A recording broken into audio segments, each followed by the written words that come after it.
Welcome to the City Club of Eugene September 10th, 2021 program. Glad to have you all here. This is called Visions for Post-Pandemic Eugene, part one of our The Next Normal series.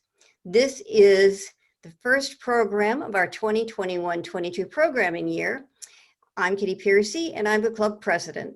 Support for the City Club is provided by our members and sponsors. You can become a member of the City Club at our website, cityclubofeugene.org. Our programs are always available on YouTube channel and on our Facebook page. We also have a podcast, which is available on Podbean, and programs are broadcast on public radio station KLCC 89.7. We have both business and in-kind sponsors, including our diamond sponsors, Kaiser Permanente, University of Oregon, Peace Health, and Lane Community College, as well as generous support for the City of Eugene and from Lane County. In today's program, we welcome Lily Reynolds Parker, civil rights activist and educator, Vera Keller, Associate Professor of History, University of Oregon, and Joel Iboa of the Oregon Just Transition Alliance. Biographical information on our speakers is available on our website, cityclubofeugene.org. I would like to thank Andrew Kallick for coordinating today's program. Visions for Post-Pandemic Eugene, part of our The Next Normal series. In recent months, thought leaders across the political spectrum and across industry, academia have begun to discuss what some call new normal of post-pandemic America, from public health and the impact of technology to the nature of the workforce and beyond. As Eugene and Lane County emerge from the first phase of COVID-19 pandemic, City Club has a unique opportunity to localize this conversation and ask the big questions about what we want in our future. That's why the City Club's theme for the 2021-22 programming is what we call the next normal, a focus on how our city and region can reset our intentions and consider choices that lead to better outcomes for all Oregonians. To that end, our season kickoff program is titled The Next Normal, Life in Post-Pandemic Eugene. Our goal is to engage you and everyone in a broad conversation about the vision for Eugene's future in a post-pandemic world. Over the program year, we will follow this forum with a series of additional topic-specific forums, including next week's forum, Flexible, Adaptable, Visible, the future of working from home, and deep dives into the future of public safety, education, the built environment, and more. Our format today includes a question and answer period with City Club members via Zoom.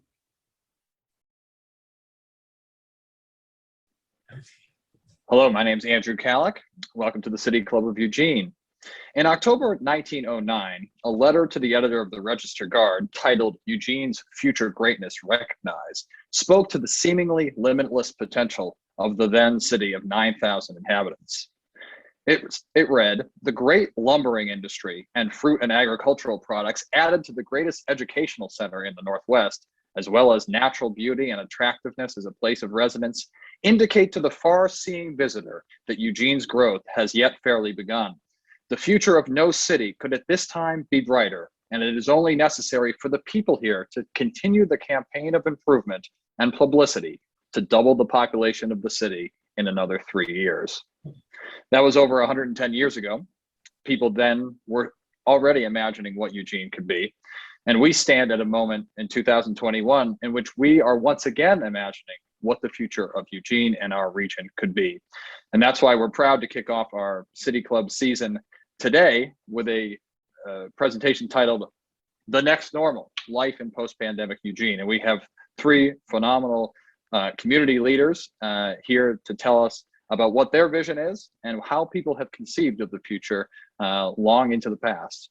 So we'll have a brief statements from each of them to start, and then we'll talk a little bit in Q&A later in the presentation. So for now, I'm going to turn it over to Vera Keller, a professor at the University of Oregon. Vera. Thank you so much, Andrew. It's an honor to join my fellow panelists today. in the discussion. I'm afraid my vision of the future is quite a bit darker than the one from 1909 that you read, but we'll get there. So I identified myself as a historian of science and of knowledge. But in fact, what interests me more than anything is the opposite, the history of ignorance. And the future is something we're very ignorant about. We often think that there are many types of knowledge in the world, but we don't often think about how there are also many types of ignorance and ways of not knowing in the world, and that each of these has as much their own history as knowledge does. For example, the period that I study, the 16th and 17th centuries in Europe, was once called by historians the scientific revolution to reflect a huge transformation in the nature of knowledge and a huge amount of discovery of new knowledge. And historians call this time the early modern period, since in general, it is there that we see many features of the modern world developing, including the emergence of modern experimental sciences. And here I'm going to get a little bit into the weeds of my field, but I hope you'll see why I'm doing this by the time I finish these brief comments. What marked these sciences, these big changes in the early modern period, however, was not, as is usually taught, a greater aim for certainty than beforehand, but rather the acceptance of uncertainty, of a certain kind of ignorance. Before this period, science, which in Latin was scientia, had meant absolutely certain knowledge that could be proven logically and had no need of external evidence and did not change over time. So, for example, 1 + 1 = 2. I don't need to do an experiment to know that that's the case. 1 + 1 will always equal 2. Evidence was highly suspect since everyone knew that human experience and the senses were often misled. And experimental sciences relied precisely upon testimony from the senses that we got from experiments. By designing experiments well, promoters of experimental sciences argued that we might aim for the most probable, the most likely knowledge, but it would never be certain. The experimental attitude demanded that we always hold open the possibility that the next experiment or the 10,000th experiment could disprove our probable knowledge.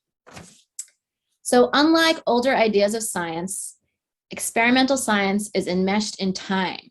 It is both historical, looking at the record of past experiments, and also futuristic, always maintaining the possibility that an experiment might be disproven in the future. And the future, like the very deep past, is one of those times about which we as humans are very ignorant. But my point here is that in modern knowledge, whether in the humanities or in the experimental sciences, we are always wrestling with the unknown to some degree, even about the present world that we live in. In both the humanities and the sciences, we learn to use evidence and reason to make better rather than worse arguments within a very large zone of what might be possible. And we develop the ability to be critical or to assess the quality of the evidence and arguments that others put forward. This transformation of modern knowledge, that is learning to live with imperfect knowledge that we are always reassessing critically, happened not coincidentally, I think, with a rise in stability and assurance about the conditions of life for some people.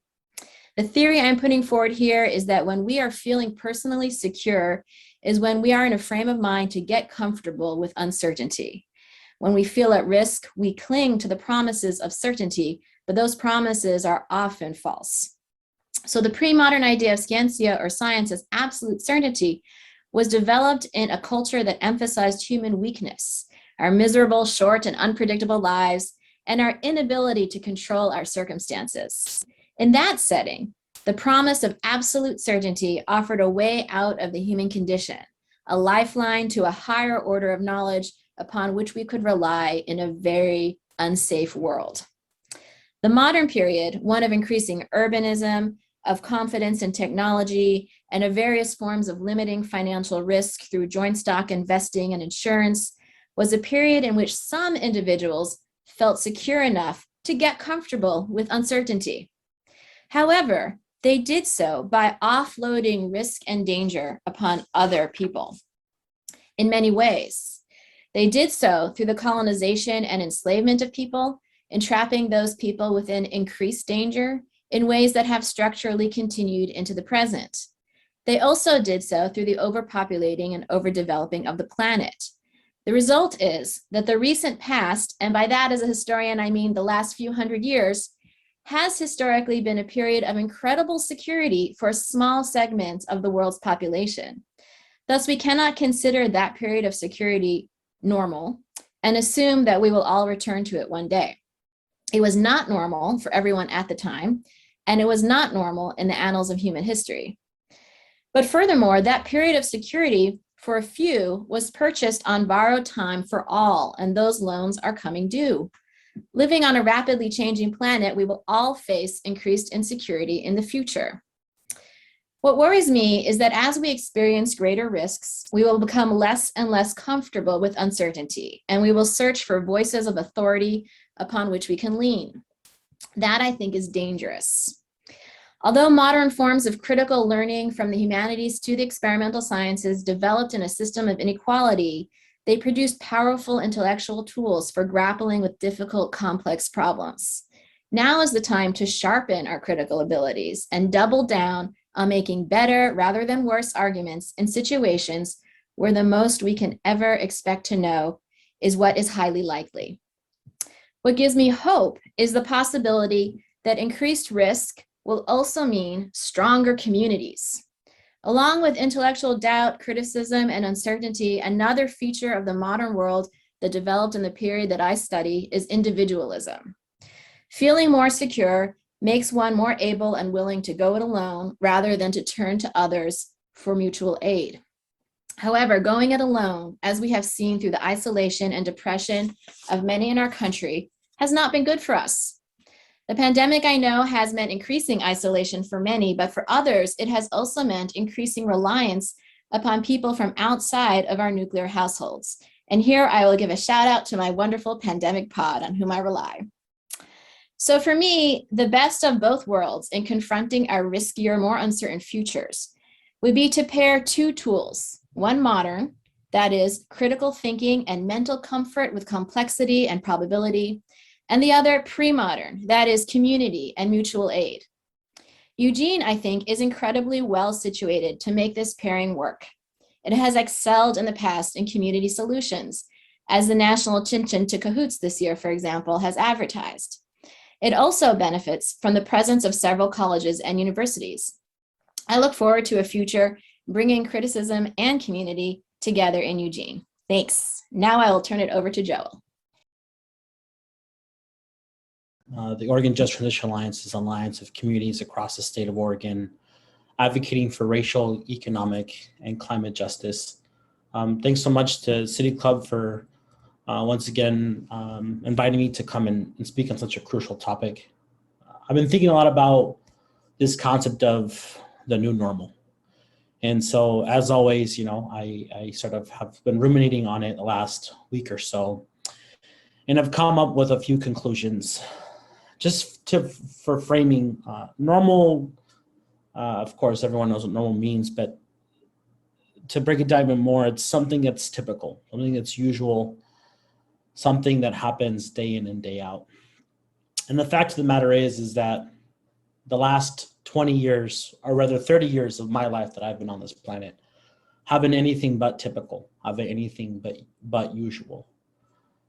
And the rise of technology across the last 30 years with the emergence of social media, the internet, and then of course, as we approach the anniversary of 9/11, our world and particularly our country have faced tremendous change in the last 20 or 30 years.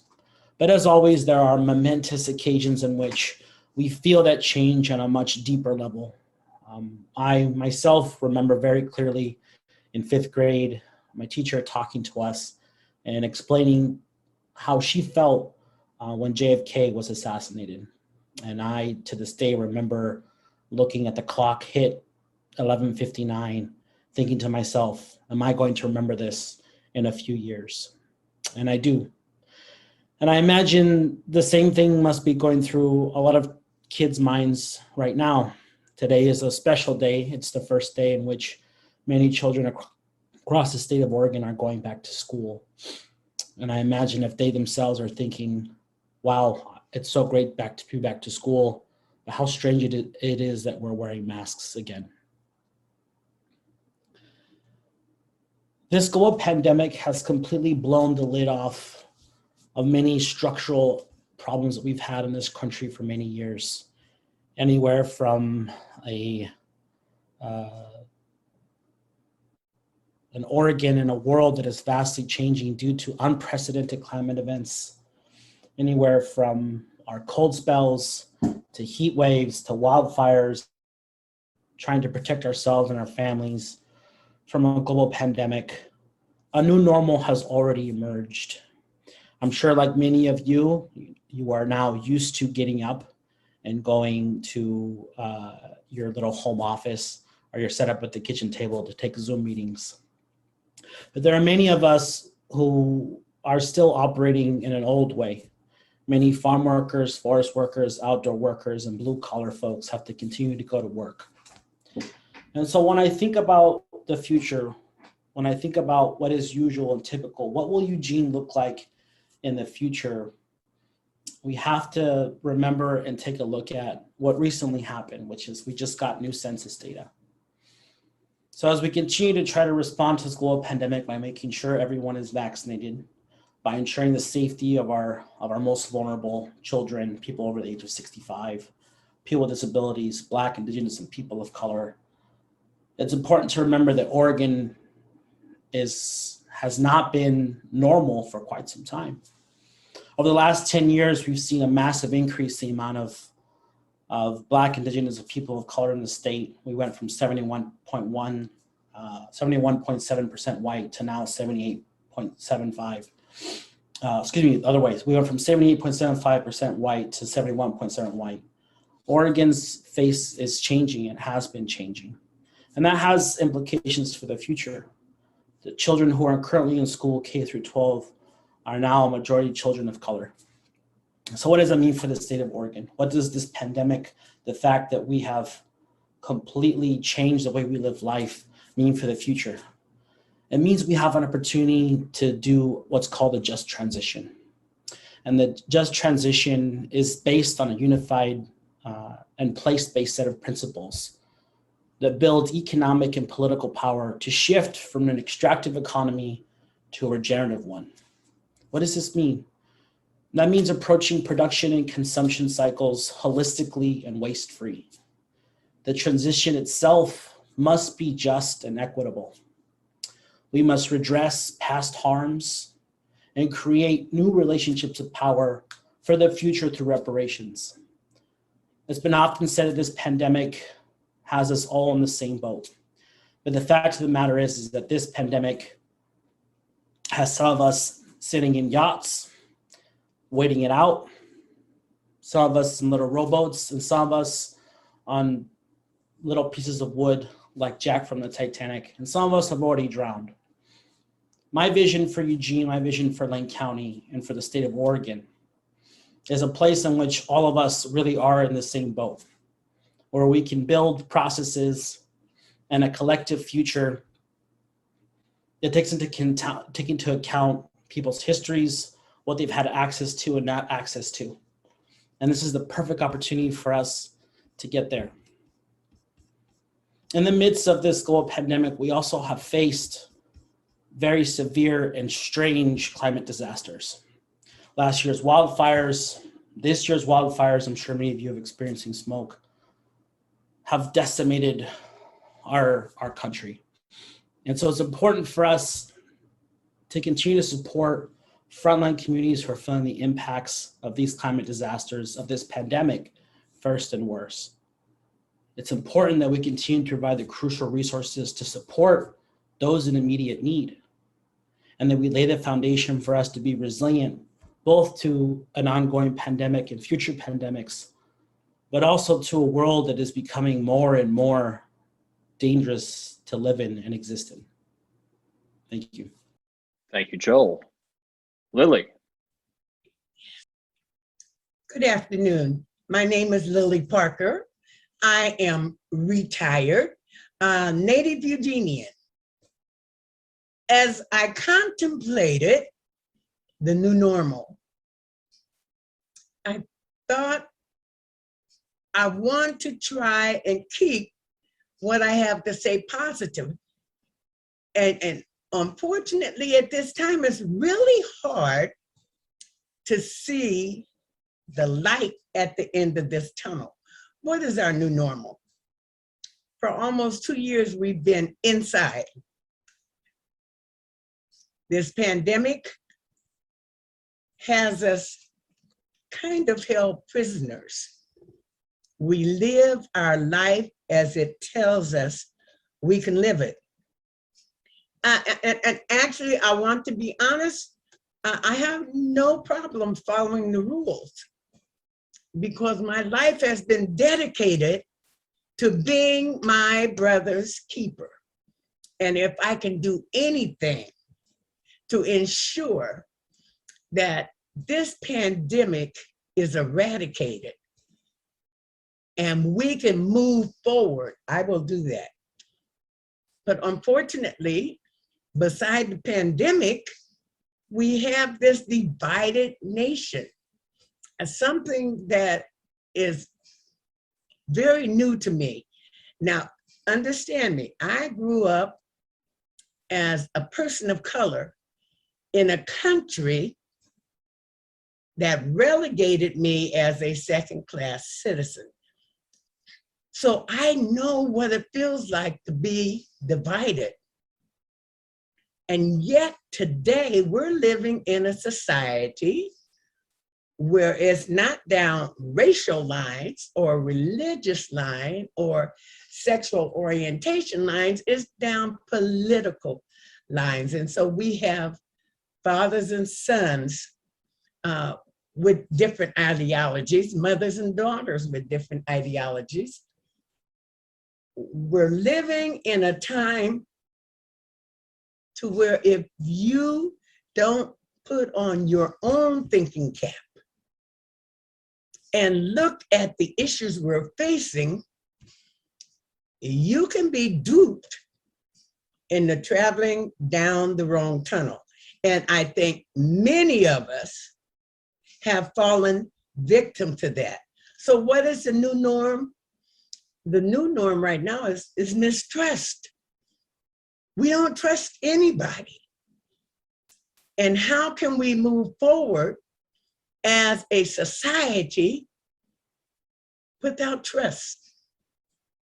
We look at climate change, and you have the scientists telling us, yes, we are destroying the ecosystem of our planet.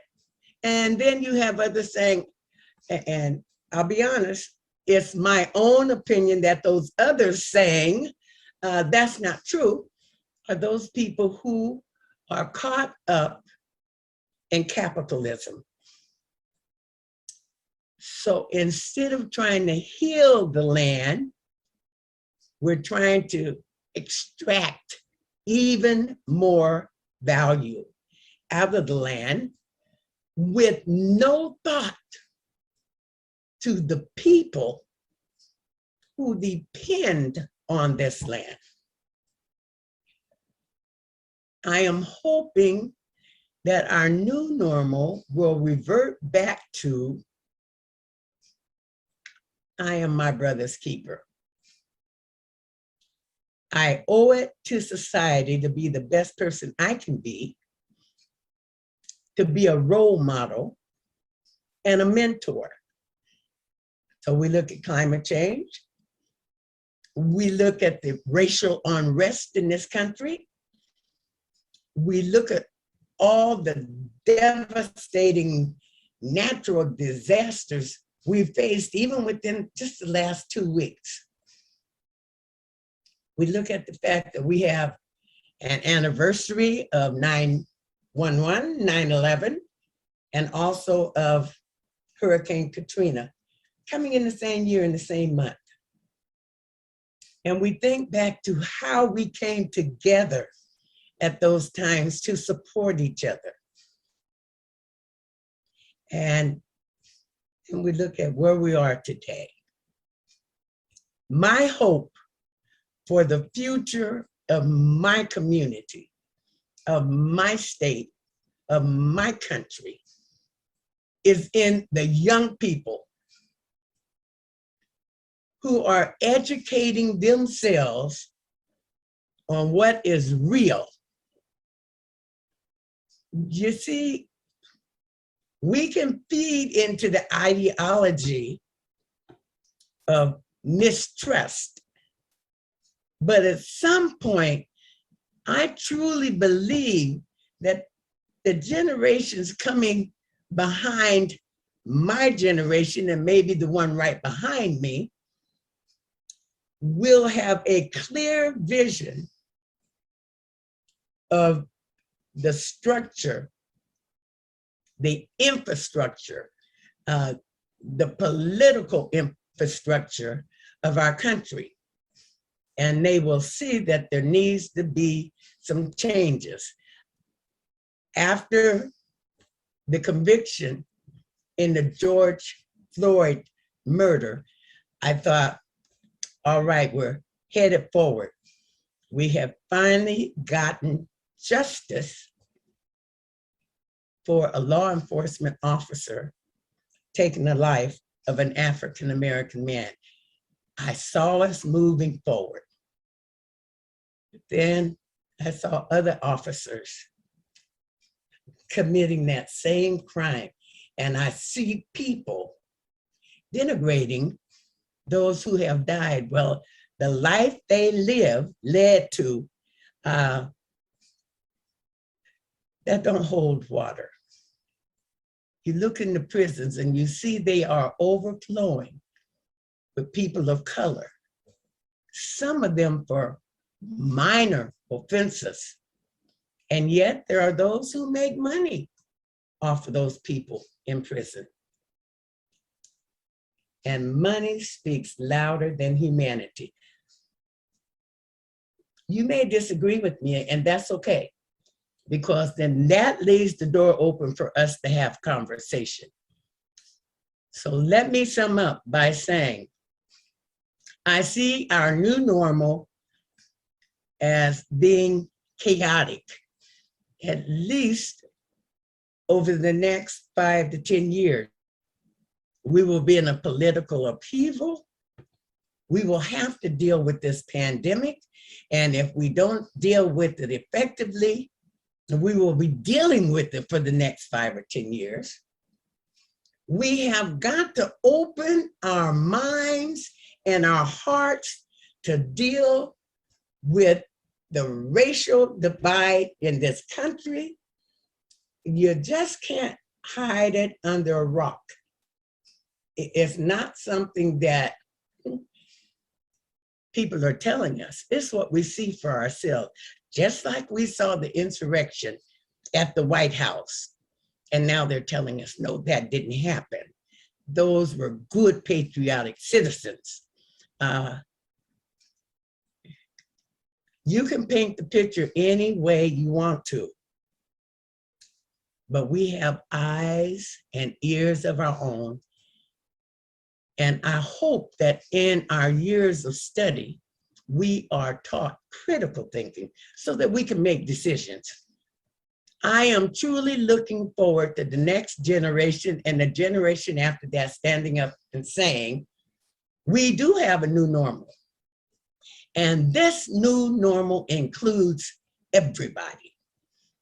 Everybody has a place at the table, and everybody have a plate with the same amount of influence served on it. Thank you. And now I think we have some questions and answers.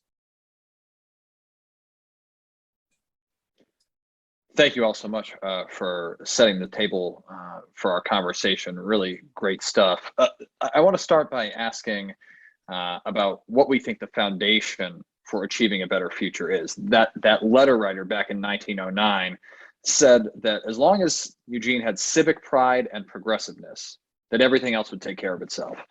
And yet several of you mentioned that we have division, we have mistrust, we have a sort of distinction between white collar and blue collar. We have many people who are insecure. So my question is, do you think that Eugene has those pieces, that civic pride that we need to succeed? And if we don't, how do we create that foundation so that we can have a more successful next normal. Anybody care to start? Thank you. I will look at civic pride, and I'm sure we have it out there. But as I look around the city and I see all the homeless tents, the people looking for food baskets, as I see people who can't afford to go to the doctor, it seems like our civic pride is pointed in the wrong direction.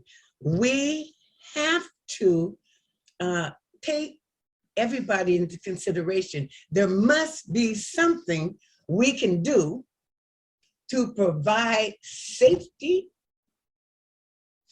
for all of our citizens, for providing roofs over their heads and food on their table. You know, people think, well, it's summer and it's okay to camp outside.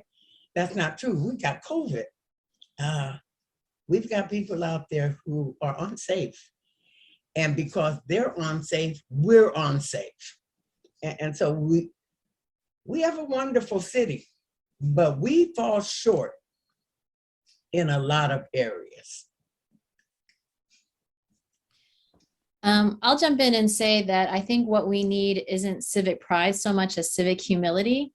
I think especially in the era when that letter was penned, terms like civic pride and progressiveness were not used simply, they were used kind of as weapons to advance certain agendas, and they didn't really refer to the kinds of social justice that we three today have been speaking about. So we need to really look at those terms critically and kind of unpack what work they were trying to do in 1909 in Eugene.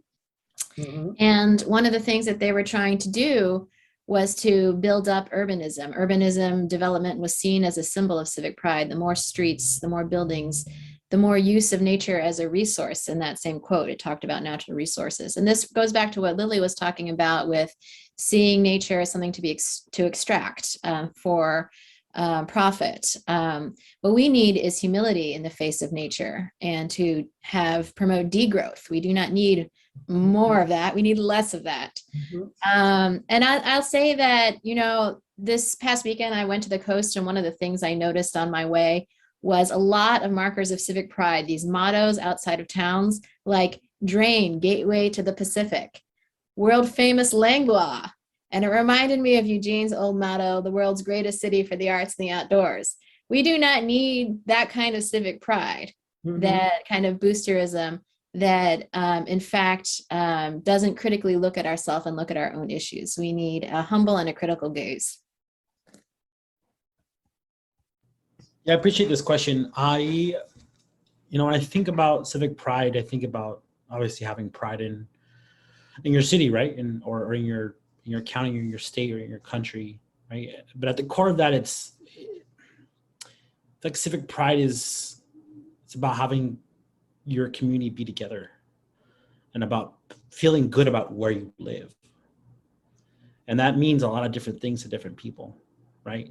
At its core, it's about sort of having a vibrant, dynamic place that encourages people to talk to each other and to strive and try and do what they can to achieve the quality of life that they desire, right? And that includes governance. You need governance in order to maintain and create a healthy and vibrant city. But I think for far too long, especially back in 1909, the question remains, who is governing? Mm-hmm.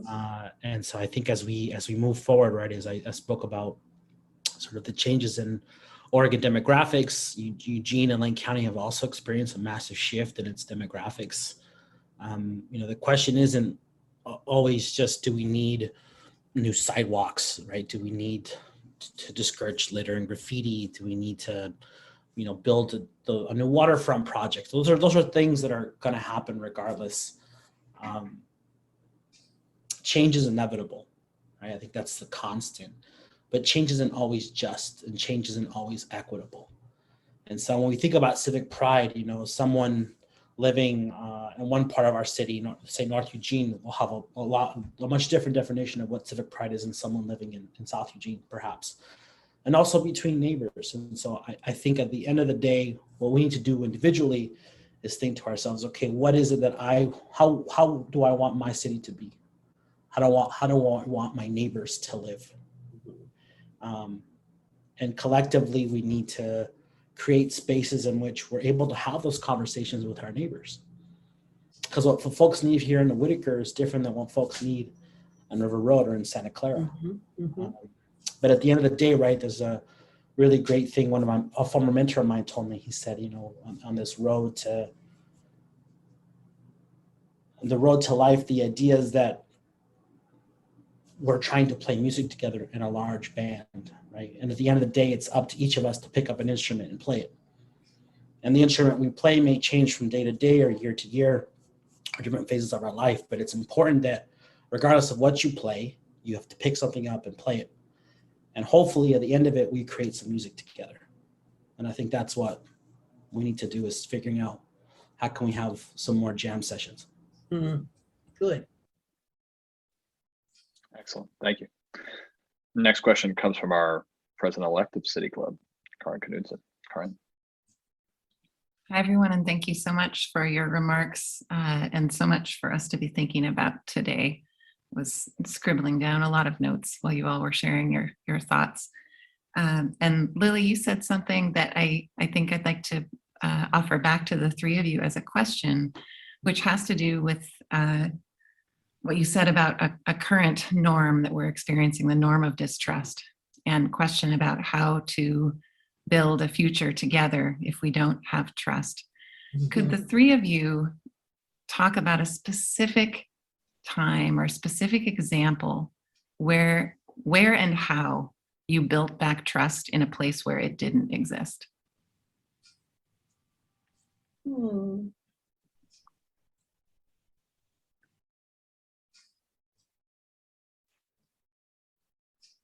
I can talk about, not from my own life perhaps, but an example from the area that I study, if that's okay. That would be of interest to you. Absolutely. One of the issues with distrust that we're facing a lot right now is distrust about science. It's coming in the form of vaccine hesitancy.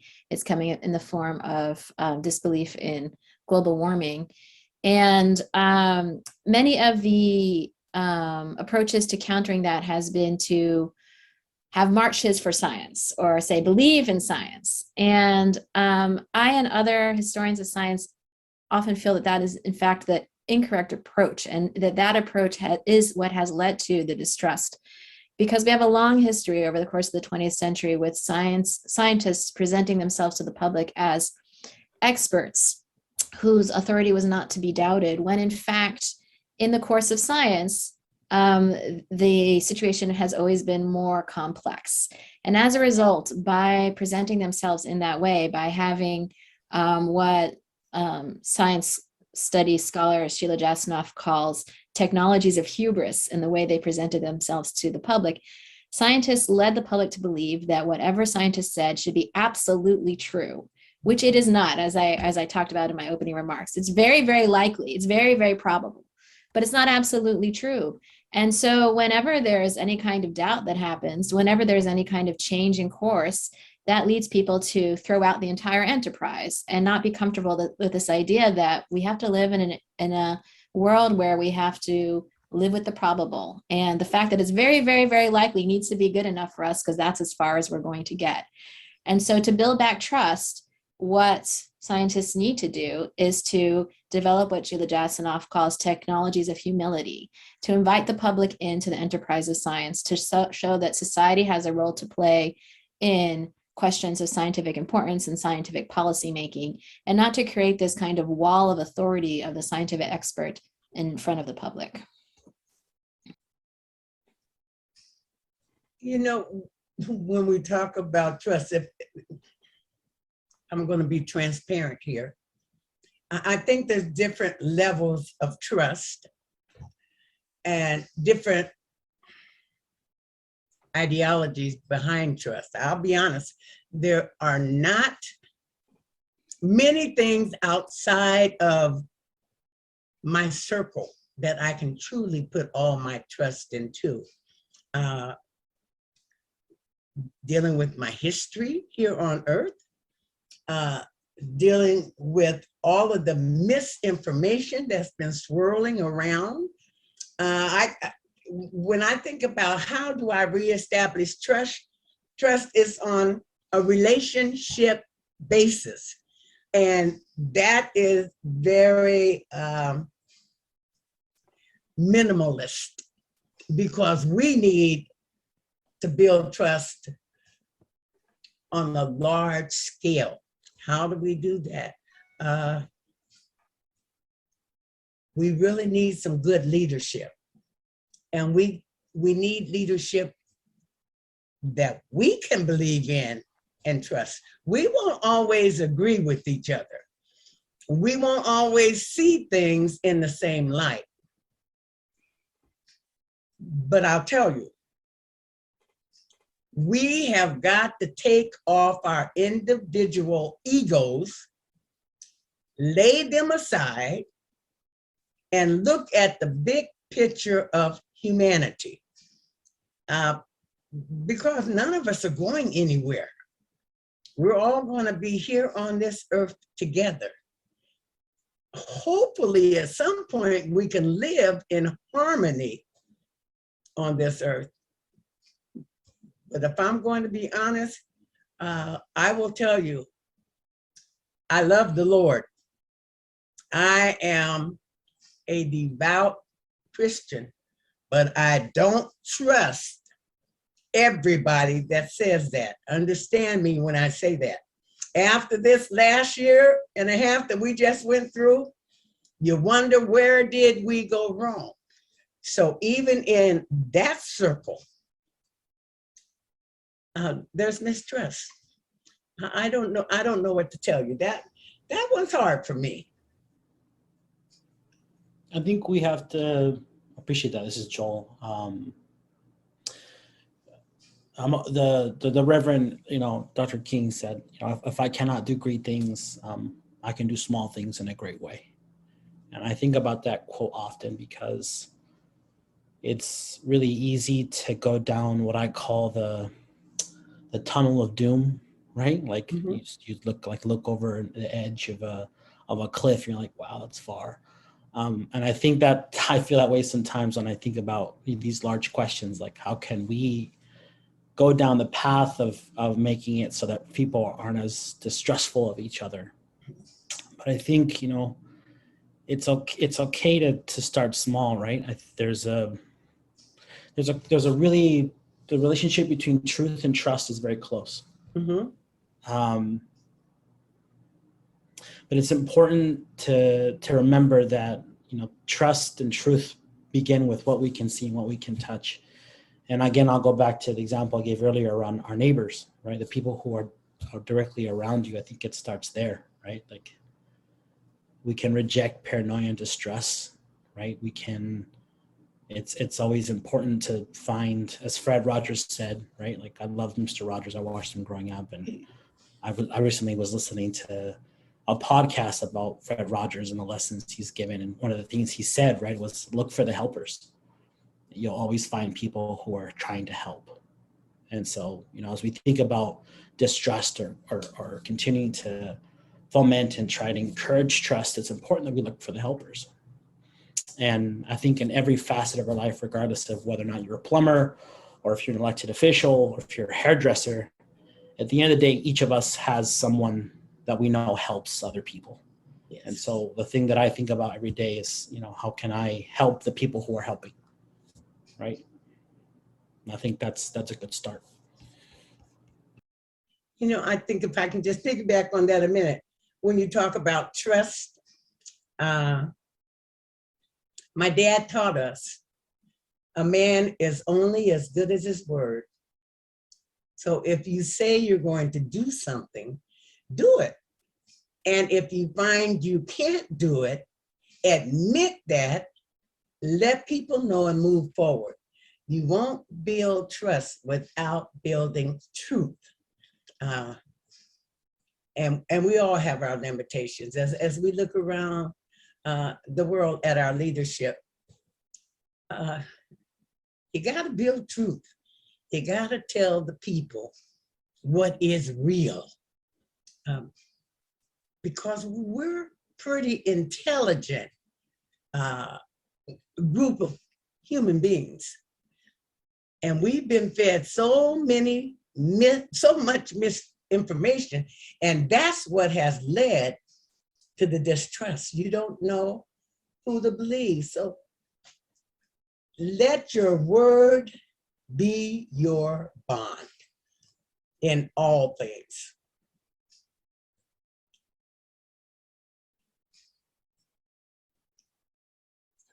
Andrew's connection seems to have been lost here. I think he's coming back on. Sorry about that, everybody. It's a pandemic. We're on Zoom. My computer's crashing. Hello again. We have another question here from a community member, Charlotte. Would you like to ask your question of our panel?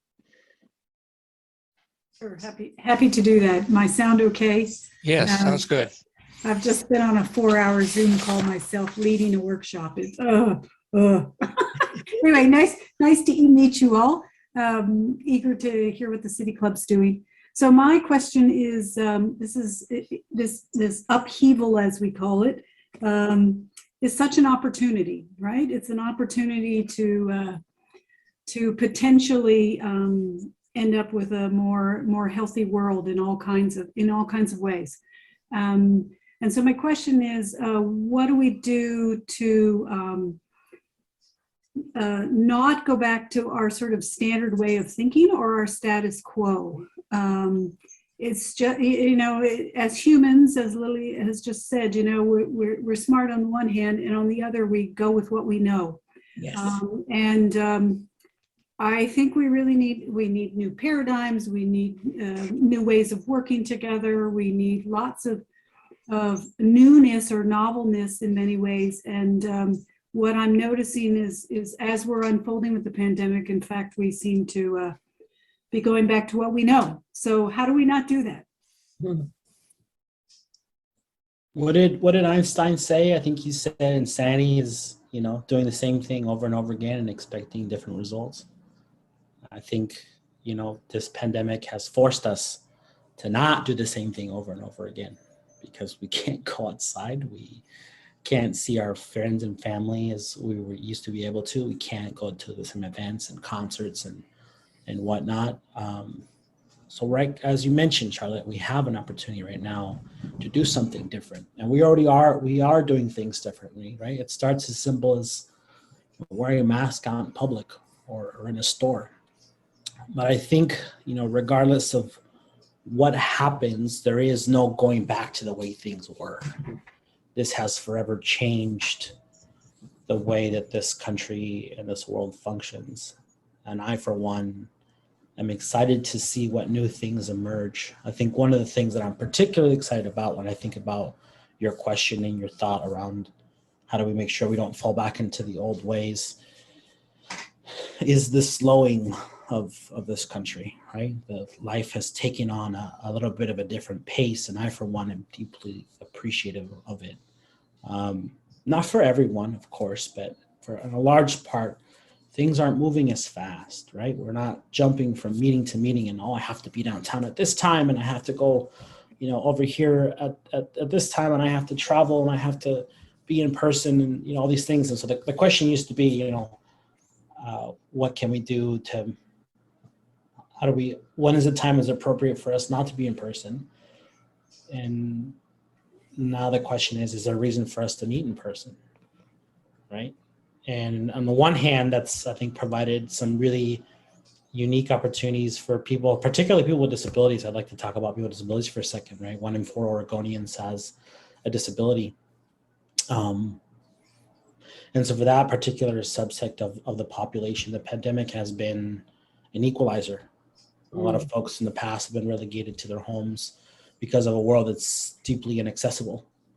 And now we're living in a world in which, it's okay be at home and participate in things. And so I, for one, have seen a massive increase in the amount of people over the age of 65 who are able to participate, given, of course, proper Zoom training, right? And y'all are experts now. A lot of y'all are experts now, right? We see a lot of folks over 65 sort of hopping on Zoom and learning new technologies.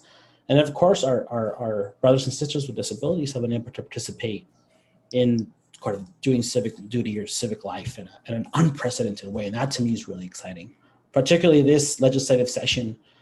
You know, I've seen involvement from Oregonians all across the state increase and be able to participate in civic life and testifying to the city or the county or the state or in federal proceedings. And so as we move forward, you know, I hope that we can continue to keep this slower pace of life and that we're able to do mixed things to ensure everyone's involvement, so that if there is a time and place in which we can be in person, that's phenomenal. It's great to break bread with people and be together, but it's also to remember that it isn't always viable or safe for certain people to be there in person.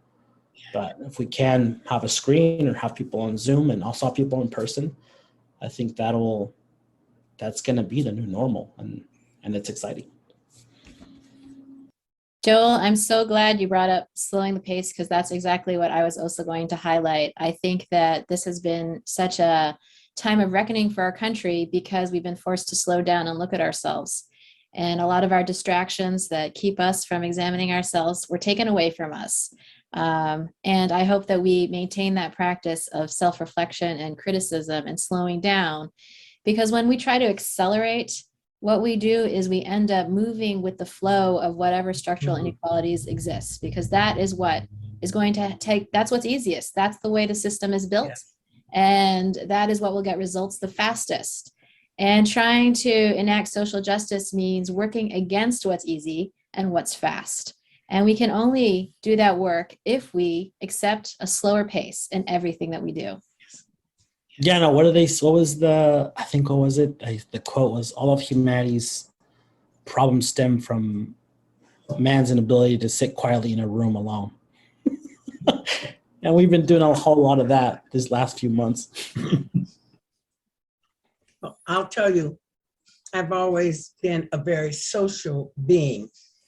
And these last 18 months have really shown me that I can be by myself. Do I like it? I wouldn't choose it for myself, but I can do it. And I think to keep from falling backwards is to not get too comfortable with where we are now. So many voices can now be heard across this country. It's not just the elected few who are feeding us information that they think we can have. There are those of us who are feeding them and saying, look, you're our employees. This is what we want to do. Now, it may not work all the time, but I think we became so complacent depending on all of these who assume they are powerful people to legislate for us. And you know what they did? They just lined us up and put stakes in place that held us in position. And now we're kind of fed up. We kind of want to be heard. We kind of want to be involved in having our own place at the table, even if it is on Zoom. You know, we want to feel like we are a part of. And I think we'll go forward with that. I just don't see us going back to status quo. We've got to grow. If we don't grow, we're going to die. And I don't mean literally fall dead, but that which we believed in, that which we've been working towards all these years will disappear. And we will wonder what happened. Progress is going to come. Thank you, Lily. Corinne, we have time for one more question if you want to ask. There's a lot of tension between the immediacy of change that we need and then also what several of you have raised around the necessity of that change coming through the human condition, which tends to actually change slowly and through process. So how do you advise people who are working towards setting new normals and moving us to the next normal to work effectively with others when we know we need a lot of change, but we also know that we need that change to last? Well, earlier we talked about trust and the mistrust that currently exists in our country as a whole.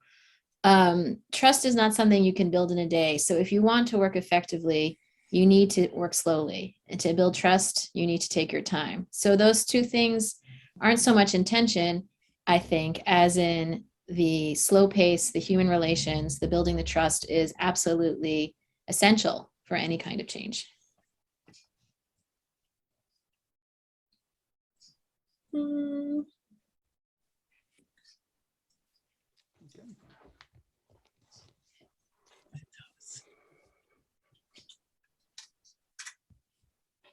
Yeah, this is Joel here. I'll just add to that a little bit. I think it's easy for us to feel like everything is urgent, and it is. There's a lot of things that are urgent that need to be resolved now, but there are things that can wait. And I think the thing that I saw before the pandemic was, it seemed like a lot of us were on the hamster wheel, right? We're running and running and trying to get things done, but we're just sort of spinning in circles.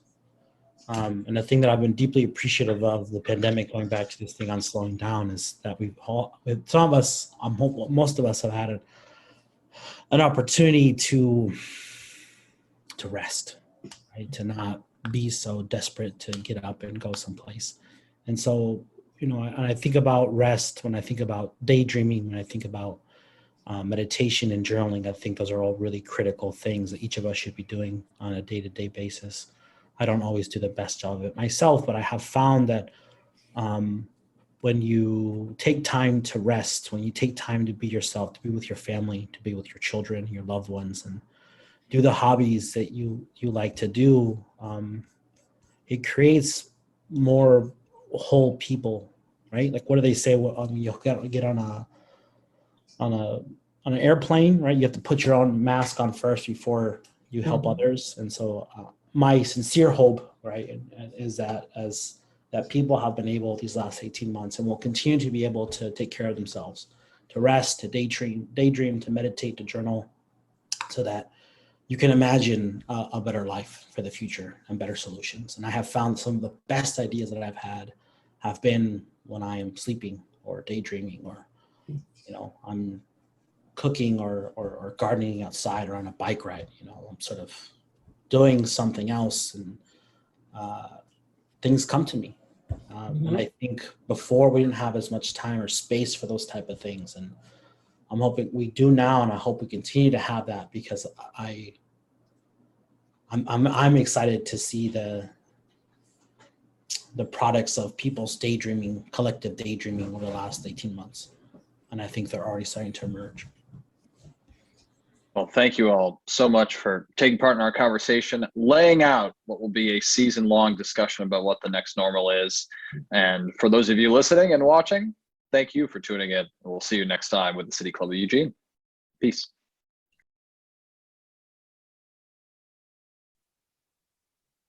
This has been our September 10, 2021 program, The Next Normal, Visions for Post-Pandemic Eugene. Before we proceed, I'd like to recognize our diamond sponsors. Kaiser Permanente exists to provide high-quality, affordable healthcare services and to improve the health of our members and the community we serve. More information at www.kp.org. Support comes from the University of Oregon. Since 1876, the University of Oregon has helped Oregonians question critically, think logically, reason effectively, communicate clearly, act creatively, and live ethically. More information at uoregon.edu. Peace Health is proud to serve Eugene, Lane County, and beyond. As your hometown healthcare partner for more than 80 years, our mission is to keep you and your family healthy. Learn more at peacehealth.org. Lane Community College transforms lives through learning. LCC provides comprehensive, accessible, high-quality educational opportunities that promote student success. For more information, visit lanecc.edu. I'd also like to acknowledge our Ruby sponsor, Johnson Johnson, Lucas and Middleton. Support for the City Club comes from Johnson Johnson, Lucas and Middleton, a team of experienced, compassionate attorneys fighting for justice. If you have been seriously harmed by wrongdoing and need help, contact us at justicelawyers.com. One of our Sapphire sponsors, Summit Bank. Support for the City Club comes from Summit Bank, your local community bank, an independent community bank headquartered in Eugene. Summit Bank serves businesses and professionals in Eugene, Springfield, and Central Oregon communities. For more information, visit sbko.bank. And our gold sponsors, Arcimoto and Doctors Fine, Hoffman, and Sims. Before we thank our speakers today, I have a few quick announcements. Thank you to our in-kind sponsors, KRVM 91.9 Radio, Pack Info and Simplified Computing, LLC, Dotson's Photography. And a special thanks to public radio station KLCC FM 89.7 for airing City Club programs on Mondays at 7. Our programs are always available on YouTube channel and on our Facebook page. If you are a City Club member, you can ask questions at a future taping of our programs. If you're not yet a member, and you should be, you can join and then participate. More information is on our website, cityclubofeugene.org. Our next program is also part of our New Normal series and will focus on the workforce, flexible, adaptable, and visible. The future of working from home, the next normal series. Please join us again on September 17th. More details and information about future programs can be found online at the City Club's website, cityclubofeugene.org. Now I would like to thank the speakers today for a great program. Thanks so much to you, Lily Brettles-Parker, Joel Iboa, and Vera Keller. That concludes today's program. Hope you enjoyed it, and we will continue in the programs in the future with us. Be well and stay safe.